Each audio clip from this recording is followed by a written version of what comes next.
Hi guys, কাজের ফাঁকে দুধ খাচ্ছি। দুধ না খেলে হবে না ভালো ছেলে।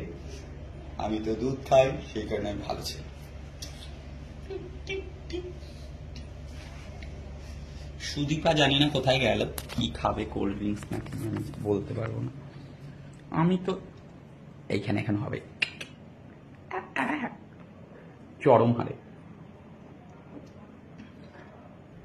দুধ খাচ্ছি, এখানে হবে। কেমন আমাকে কালো কালো লাগে কেন?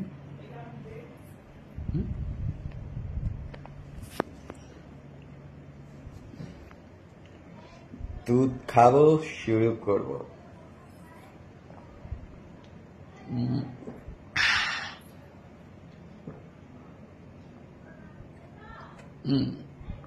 কমপ্লিট। নারকেল তেল, ওই জায়গাটা না থুতু দিতে ভাল লাগে না। প্রথমে চাটবো করে, তারপরে তেল দিব, তারপরে করে बहुत मजा आएगा, आज बहुत मजा आएगा। आप लोग देखते रहो, आज बहुत मजा आएगा।